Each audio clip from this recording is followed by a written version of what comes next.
Tomé prestada tu tarjeta para la gasolina, dijo mi mamá. Para la mañana siguiente, el saldo era cero. $5.200 desaparecidos. Papá se rió entre dientes. Considéralo tu donación. No discutí. Simplemente tomé una acción silenciosa. Lo que vio la hizo gritar tan fuerte, que todo el vecindario la escuchó. Tenía exactamente $5.200 en mi cuenta cuando me fui a la cama. Recuerdo ese número como si estuviera grabado en la parte posterior de mi cerebro. Era todo lo que me quedaba para pasar el mes, después del alquiler, las compras y las facturas. Tenía planes para ese dinero, principalmente supervivencia, y un pequeño respiro. Nada extravagante, solo lo suficiente para no entrar en pánico cada vez que pasaba la tarjeta. Así que, cuando mi mamá envió ese mensaje casual a las 10:43 de la noche, tomé prestada tu tarjeta para la gasolina. Espero que no te importe, no me asusté. Ya lo había hecho antes. $20 por aquí, 30 por allá. Era molesto, claro, pero lo dejaba pasar. Ella me crió. Le debía algo, ¿verdad? Eso es lo que me repetía a mí misma. Pero cuando me desperté a la mañana siguiente y abrí mi aplicación del banco, no esperaba sentir que el estómago se me hundía. Saldo disponible, $0. Parpadeé, cerré la aplicación y la volví a abrir. Pensé que tal vez la aplicación tenía un error, o que estaba viendo la cuenta equivocada. No era así. El historial de transacciones me lo dijo todo. Target, $412.93. Best Buy, $978.45. Gasolinera Shell, $63.22.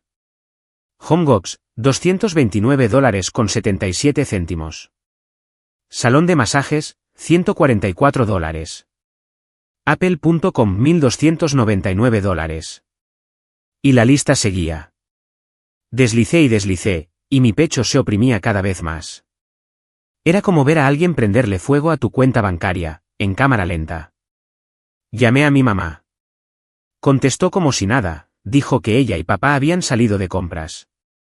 Dijo que necesitaban algunas cosas y pensó que no extrañaría el dinero. De hecho, se rió y dijo que ya me lo compensarían algún día. Luego escuché a mi papá de fondo decir algo como, considéralo tu donación al fondo familiar. Se rió. Yo no. Solo dije, está bien, y colgué. No grité. No lloré. Ni siquiera los volví a llamar. Simplemente me senté en el borde de mi cama por un largo tiempo, mirando la pared, y preguntándome qué clase de personas le hacen esto a su propia hija. Pero ya sabía la respuesta. Hace 6 meses, les había regalado un coche, un Nissan Rogue plateado de 2018. Se suponía que era una sorpresa por su aniversario. Lo compré al contado, usando mi bono de mi último trabajo, y les dije que era suyo, sin condiciones. Lo que no mencioné, y lo que obviamente olvidaron, fue que el título de propiedad todavía estaba a mi nombre. Nunca lo transferí. Ni siquiera sé por qué. Algo me dijo que mantuviera ese único hilo conectado. Esa noche, después de que se ocultara el sol, tomé la llave de repuesto que guardaba en el cajón de mi escritorio, llamé a mi amiga Jenny y le dije que necesitaba que me llevara a un lugar. No hablamos mucho en el camino, simplemente fuimos directas a la casa de mis padres. El coche estaba allí mismo, en la entrada, intacto. Lo abrí, me deslicé en el asiento del conductor y me fui, como un fantasma en la oscuridad. Sin ruido, sin luces, simplemente salí de su propiedad como si nunca les hubiera pertenecido. De vuelta en mi casa, lo estacioné a 3 cuadras, en una calle lateral, debajo de un árbol. Y luego, esperé. A las 7:12 de la mañana, llegó el primer mensaje de mi mamá. Luego comenzaron las llamadas perdidas, primero de mi papá, luego de mi mamá otra vez. Para las 7:45, recibí una llamada de nuestra vecina, la señora Lindell, que está medio sorda y nunca se despierta antes del mediodía. Me preguntó si sabía lo que estaba pasando, dijo que había escuchado a mi madre gritar como si alguien hubiera sido asesinado. Y no respondí a ninguno de sus mensajes. Todavía no sabían dónde estaba el coche. No podían contactarme. No sabían que tenía todo el derecho legal de llevármelo. Pero la mejor parte llegó exactamente a las 10:16 de la mañana, cuando alguien tocó el timbre de mi apartamento. Miré por la mirilla. Allí estaban, de pie afuera en el frío, furiosos y recién salidos de un taxi. Y fue entonces cuando comenzó la verdadera diversión. Los vi venir desde mi ventana, incluso antes de que tocaran el timbre. Un taxi amarillo se detuvo justo en la acera, con mi mamá en el asiento trasero, ya en medio de una perorata. Mi papá estaba sentado a su lado, con esa mandíbula tensa que pone cuando intenta parecer tranquilo, pero en realidad quiere lanzar algo. En el momento en que salieron, supe que no habían dormido. Ella no dejaba de mirar a su alrededor, como si esperara que el coche estuviera estacionado cerca, como si todo esto fuera una especie de broma. Mi papá sacó su teléfono y comenzó a teclear furiosamente, probablemente todavía tratando de rastrear el coche o averiguar si lo había llevado a revisión o algo así. Luego tocaron el timbre de mi apartamento. Dejé que sonara 2 veces antes de presionar el botón de la puerta. No dije nada. No pregunté quién era. Simplemente los dejé entrar. Mi apartamento está en el 2º piso. Podía oírlos subir las escaleras pisando fuerte, como si fueran a derribar la puerta de una patada. La abrí antes de que llamaran. Ninguno de los dos dijo hola. Mi mamá pasó a mi lado como si viviera allí. Mi papá la siguió, más callado de lo habitual. Ambos se quedaron en medio de mi sala de estar, completamente fuera de lugar, como extraños que hubieran entrado en la casa equivocada. El silencio solo duró 10 segundos. Luego comenzó. ¿Dónde está el coche? ¿Por qué haces esto? ¿Estás loca? Necesitábamos ese coche. No tienes derecho. Me quedé allí, y dejé que soltaran todo. No dije una palabra hasta que finalmente se calmaron. E incluso entonces, solo pregunté una cosa: ¿en qué gastaron mis $5.200? Eso los calló por un segundo. Mi mamá parecía que ni siquiera recordaba la cifra. Mi papá hizo un débil intento de desviar el tema, diciendo algo como: compramos algunas cosas esenciales. Cosas para la casa. ¿Esenciales? Como el iPad de $1.300, el televisor de $750, el cojín de masaje para silla, el purificador de aire de $299 para una habitación en la que ni siquiera entran, el sillón reclinable de cuero. Leí las transacciones. Incluso llamé a la compañía de la tarjeta para verificar las ubicaciones. Gastaron todo en basura que no necesitaban y nunca preguntaron si podían hacerlo. Se lo dije sin rodeos: me llevé el coche porque no iba a permitir que 2 personas que acababan de vaciar mi cuenta bancaria condujeran algo que yo pagué. Mi mamá perdió el control. Dijo que el coche era un regalo. Le respondí: también lo eran los $5.200. La energía cambió muy rápido.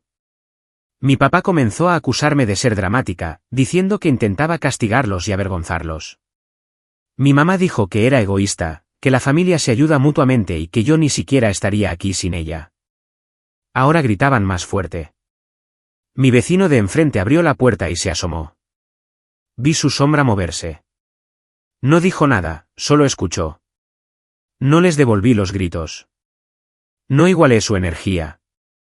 Simplemente caminé hacia la puerta principal, la abrí de par en par y me quedé allí. No se movieron. Les dije que tenían que irse, que no íbamos a gritarnos en mi apartamento. Dudaron, como si pensaran que cedería. No lo hice. Mi mamá finalmente agarró su bolso y salió furiosa.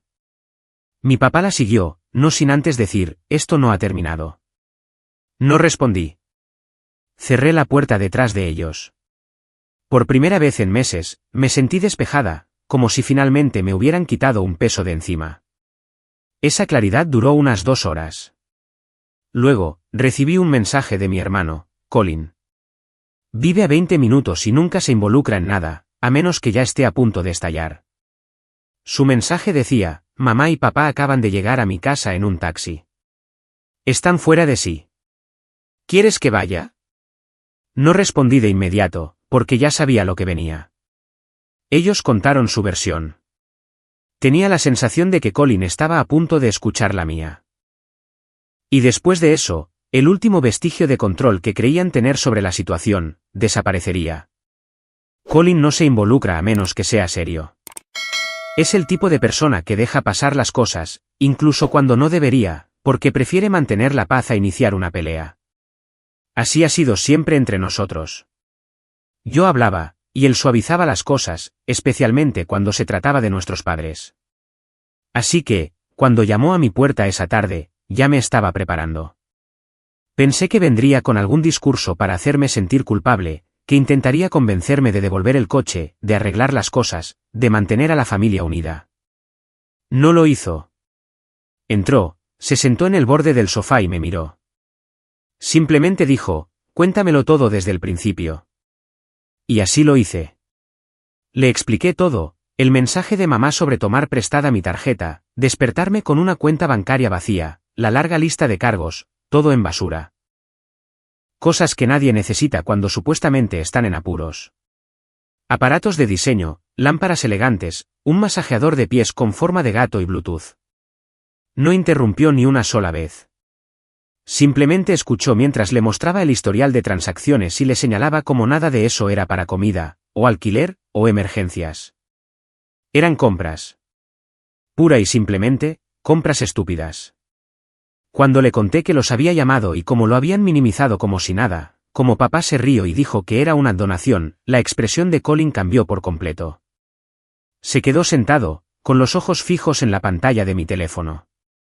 Luego preguntó en voz baja, ¿ni siquiera te preguntaron primero?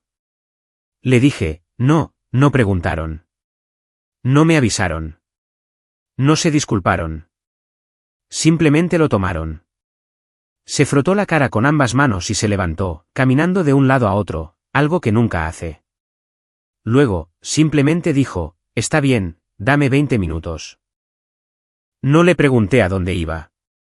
Ya lo sabía. 25 minutos después, recibí un mensaje. En su casa. Estamos hablando. Pasó otra media hora, y luego otro mensaje. Están furiosos. Pero se lo dejé claro. Les dije que estaban completamente equivocados. Les dije que si quieren mantener algún tipo de relación con cualquiera de nosotros, más les vale arreglar esto. Eso me impactó. Cualquiera de nosotros. Nunca antes había trazado una línea así. Resulta que ya habían ido a su casa antes de venir a la mía. Aparecieron, le dijeron que yo robé el coche, que me había vuelto loca, y lo hicieron sonar como si fuera inestable y estuviera tratando de arruinar sus vidas sin motivo. Omitieron por completo todo lo relacionado con vaciar mi cuenta. Colin dijo que una vez que escuchó mi versión, con pruebas, no tuvo ni una sola duda. Se lo dijo sin rodeos, le quitaron su dinero, mintieron al respecto, y ahora quieren compasión porque recuperó el coche que legalmente le pertenece. Tienen suerte de que eso sea todo lo que se llevó. Dijo que mi papá le dijo que se metiera en sus propios asuntos. Mi mamá lloró y dijo que los había humillado. Colin les dijo que maduraran, que yo no era una alcancía, y que si no podían asumir la responsabilidad, no merecían nada de mí. Luego se fue. Y mientras él lidiaba con ese circo, yo estaba haciendo lo que claramente nunca esperaron que hiciera, estaba siguiendo adelante. Limpié el coche, tomé fotos nuevas y lo puse en venta en línea por $12,000. En 2 horas, tenía varias ofertas. Un tipo me ofreció $10,000 en el acto si podía reunirme con él esa noche. Esperé. Al día siguiente, alguien vino con un mecánico, revisó todo, me entregó $11,000 en efectivo y se fue. Vi ese coche desaparecer por la calle, sin un solo segundo de duda. Para empezar, nunca fue suyo. El tipo que compró el coche llegó en una camioneta destartalada con puertas oxidadas, pero con dinero en mano. Trajo un mecánico, hizo una inspección rápida, revisó el número de bastidor, hizo algunas preguntas básicas y no se inmutó cuando le dije $11,000, precio final. Me entregó el sobre, firmé el acta de venta y, así de simple, se fue. Vi el Rogue alejarse de la acera y desaparecer en el tráfico. Sin dudas, sin pensarlo 2 veces. Ese debería haber sido el final. Di un largo paseo, tomé un café y me senté en el parque, pensando, quizás esto es todo. Quizás el capítulo está cerrado. Pero si algo he aprendido de mis padres, es que nunca terminan nada en silencio. Más tarde esa noche, Colin llamó. Ni siquiera dijo hola. Simplemente dijo, no vas a creer esto.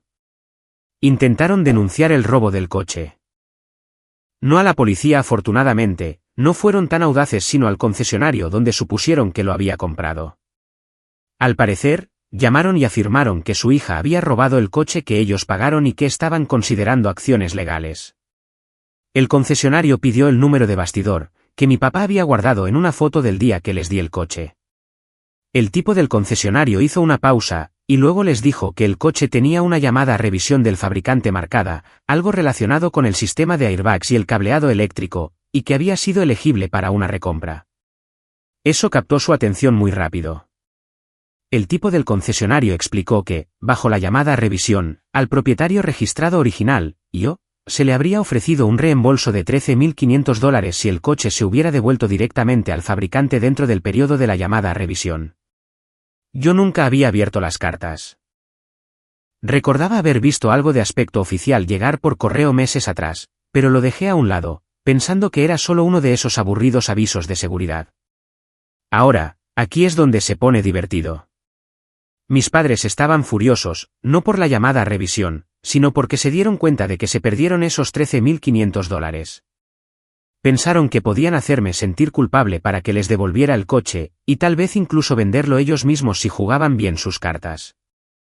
Pero ahora se había ido, y yo obtuve menos de lo que podría haber obtenido, lo cual fue una pérdida para mí, pero una bofetada en toda la cara para ellos.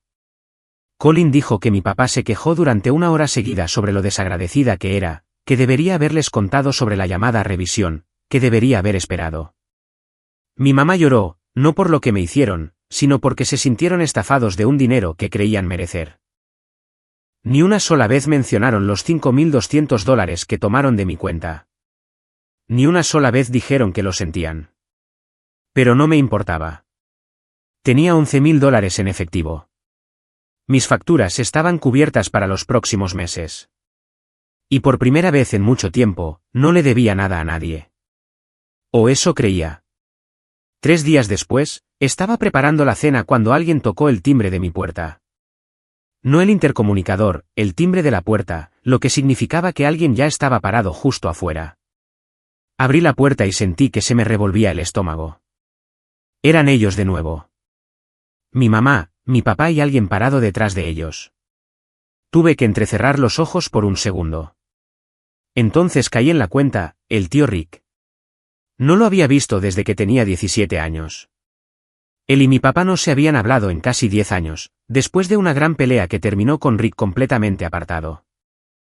Todo lo que escuché mientras crecía fue que le había robado a nuestra abuela, aunque algo en esa historia siempre me pareció extraño. Y sin embargo, aquí estaba. Me saludó con un rápido asentimiento y avanzó, pasando justo al lado de mis padres, como si no importaran. Escuché lo que hicieron, dijo. Pensé que te vendría bien alguien de tu lado. Miré a mis padres por primera vez, y no parecían enojados. Parecían acorralados. Al parecer, Colin había llamado a Rick y se lo había contado todo, palabra por palabra, el dinero, la manipulación. Y Rick, a quien una vez habían menospreciado por alzar la voz, decidió que esta vez no se quedaría callado. Mis padres comenzaron a hablar uno sobre el otro, tratando de explicar, tergiversando detalles, diciendo cosas como malentendido y préstamo temporal. Rick se dio la vuelta, los interrumpió a mitad de la frase y dijo, ¿vaciaron su cuenta, y ahora están enojados porque no les dejó quedarse con su coche? Ustedes dos no necesitan una hija. Necesitan un espejo. Juro que el silencio en el pasillo fue más fuerte que cualquier grito. Se fueron sin decir una palabra más. Y fue entonces cuando las cosas comenzaron a cambiar. Después de ese momento en el pasillo, cuando el tío Rick los miró fijamente y les dijo la verdad que nunca admitirían en voz alta, no escuché una sola palabra de ninguno de los dos. Ni un mensaje, ni una llamada, ni visita sorpresa, ni publicaciones vagas en Facebook que sabía que eran sobre mí. Solo silencio. Duró más de lo que esperaba. Pasaron 5 días completos, y estaba empezando a pensar que tal vez eso era todo. Que tal vez realmente los había ahuyentado para siempre. O tal vez se habían atrincherado y decidido que yo no existía. Entonces Colin me envió un mensaje. Han estado callados, pero hoy me preguntaron si estás bien. No respondí. No porque estuviera siendo rencorosa, sino porque genuinamente no sabía qué decir. Después de todo, de repente querían saber cómo estaba. Colin continuó una hora después. Creo que finalmente están empezando a entender. Rick realmente les tocó una fibra sensible. Al parecer, después de que se fueron de mi apartamento, Rick no simplemente desapareció. Los siguió de regreso a su casa, entró detrás de ellos y se puso cómodo. No lo detuvieron. Se sentó en la mesa de su cocina sin ser invitado y les dijo sin rodeos que eran el tipo de padres que llevarían a su propia hija a la deuda y aún se sentirían con derecho a más. Les dijo que se habían convertido en los villanos de su propia historia y ni siquiera se daban cuenta. Y ellos escucharon, no cortésmente, no en silencio, pero no lo echaron. Rick me dijo más tarde que mi mamá intentó desviar el tema al principio. Dijo que simplemente no pensó que fuera para tanto, que pensó que yo tenía más ahorrado. Pero cuando Rick le preguntó por qué ni siquiera lo verificó antes de vaciar mi tarjeta, se quedó callada. Mi papá no dijo mucho durante la conversación, simplemente se quedó sentado. Al parecer, miró su teléfono durante mucho tiempo antes de levantarse y salir de la habitación. Rick no dejó de hablar. Le dijo cómo yo era la que realmente daba en esta familia, cómo había comprado el coche, cubierto cenas, enviado regalos de cumpleaños, incluso cuando apenas podía pagar mi alquiler. Le preguntó, y nunca olvidaré esto, ¿cuándo fue la última vez que le diste algo sin esperar nada a cambio? Eso fue lo que finalmente la quebró. Rick dijo que se derrumbó llorando. No lágrimas teatrales, para llamar la atención, como a las que estaba acostumbrada, sino un llanto silencioso y pesado, del tipo que toma a la gente por sorpresa porque parece la verdad filtrándose a través de la negación. No dijo mucho más. Rick los dejó así. Pasaron 3 días más. Empecé a sentir el peso de todo lo que había sucedido. Ya no estaba enojada, solo agotada, como si hubiera salido de una casa que se derrumbaba y finalmente estuviera de pie bajo la luz del sol. Pero no tenía energía para moverme. Entonces apareció Colin.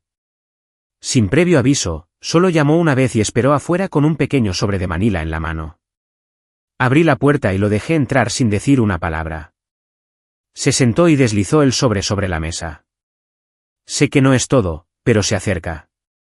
Dentro había un cheque por $5,000 de su cuenta personal.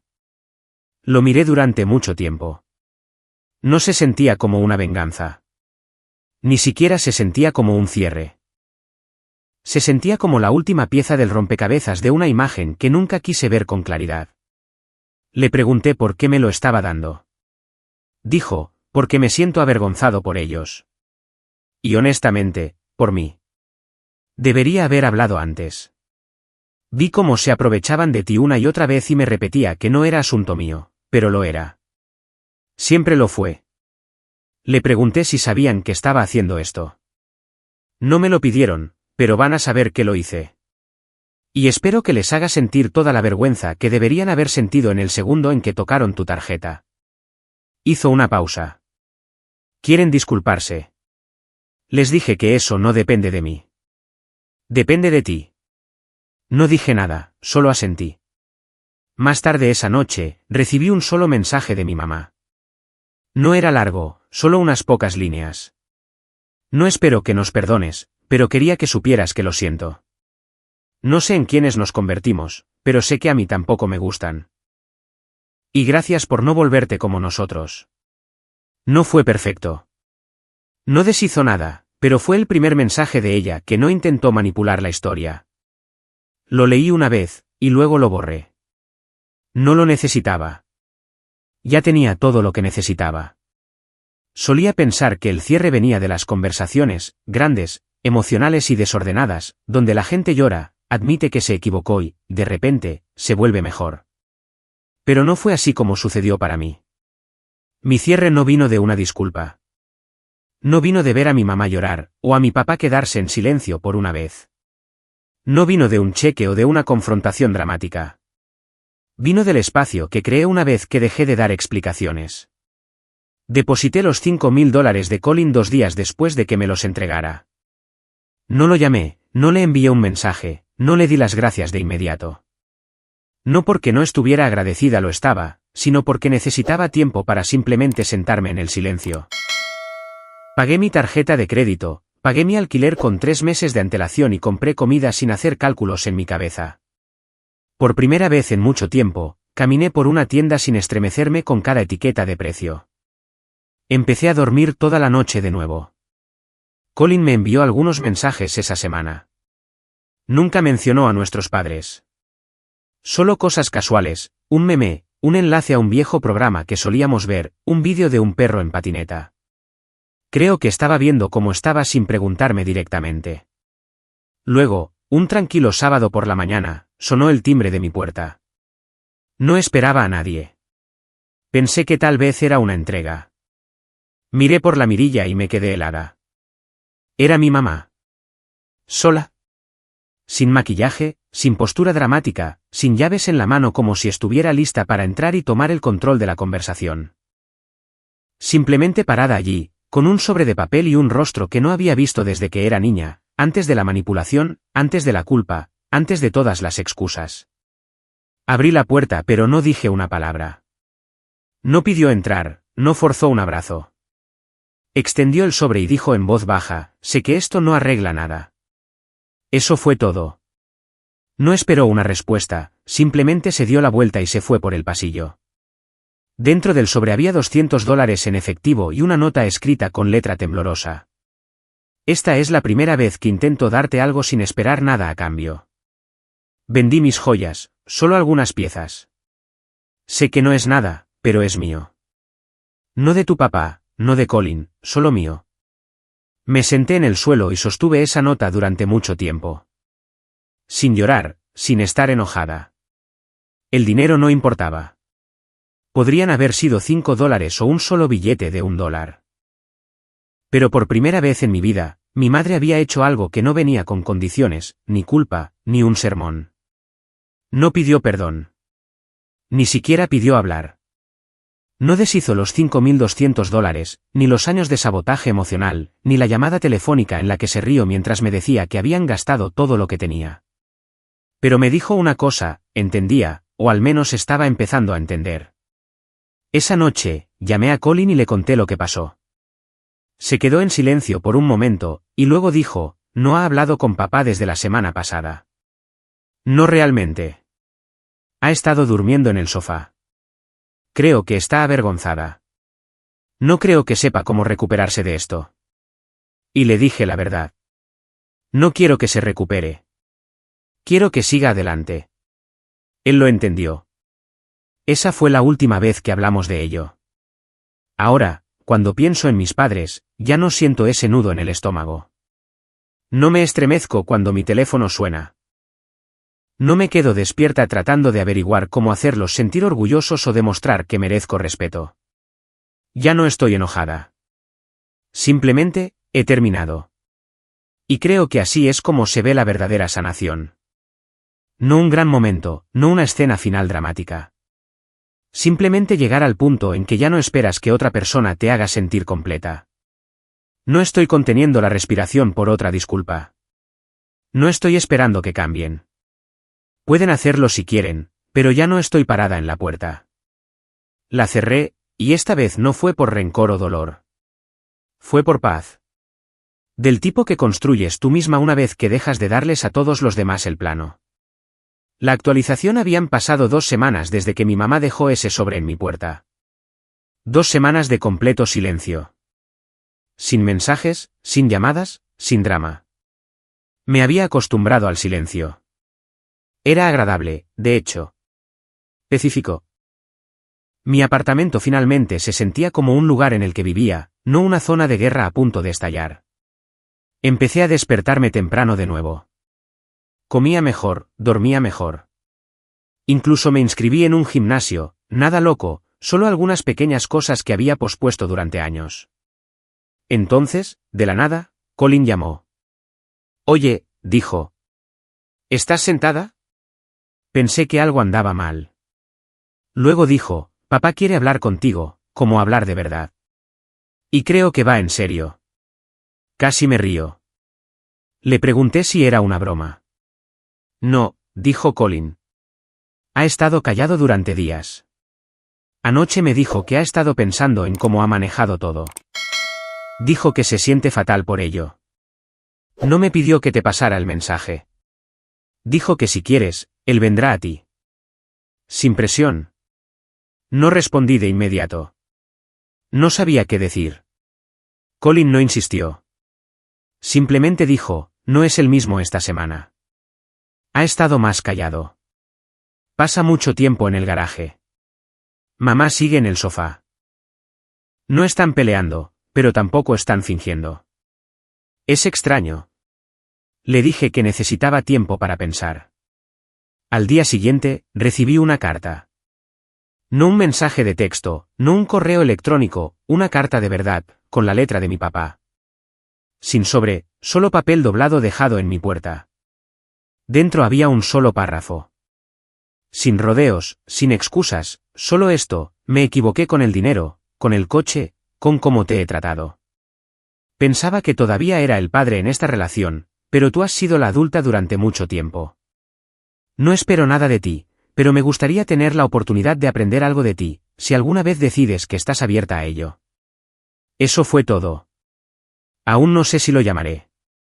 No tengo prisa.